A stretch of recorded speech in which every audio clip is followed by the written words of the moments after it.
Conservative New Media peeps, what's up? It's me, John D. Villarreal, and this is the Conservative New Media Markets Report. And now we've got a situation over there in China that is getting very interesting. Obviously, China homes to what, 1.2, 1.3, 1.4 billion people. It just keeps growing. The absolute largest country in the world in terms of population, and is just exploding in terms of economic growth. There's no question about it. They also hold a lot of the United States debt, and they have all kinds of new growth and innovation coming online, and they have investment from all around the world as well. Well, things are starting to get a little overheated over there. What do I mean by that? Inflation is above 5% over there. The government had targeted only 3%. Now, you always have been a very pro-exporting country, at least in modern times. And part and parcel to doing that is having a low currency value so that it's very pro-export. So they have the value of the yuan has been pegged artificially low. That's at least that is what some people have claimed reportedly. And there has been international pressure to change that. Well, now there may be internal market forces that are pressuring the Chinese government to make those changes.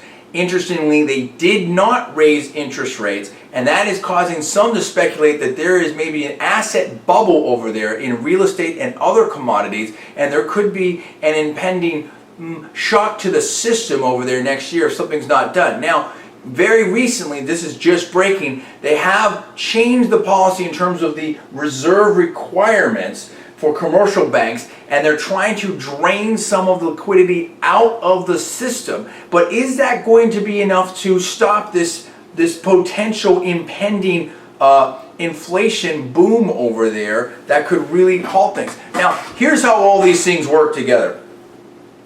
If they raise the interest rates, okay, and try to slow the economic growth and halt inflation, that is going to potentially increase additional foreign investments.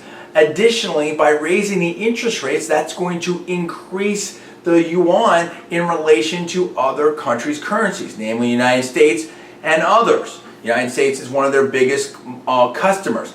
So if they do that, then with the dollar falling in value because of what's going on here in our markets, the debt and the deficit and all that type of stuff, that puts China at a disadvantage in the global trade balance. So all these things they have to sort of weigh amongst themselves. They've always sort of been a little bit, in my personal opinion, a little bit more pro-exporting, but now is that going to come to an end? What happens when this thing just slams together and they have to put jets, to cool this thing off? Will they be forced to raise the interest rates and let the yuan float up a little bit higher? Will they have to put on the brakes that hard? Or will they just slam into this inflation and asset bubble situation here? Or are they going to be able to manage it to kind of get them onto a slower glide? You tell me what you think is going to happen here.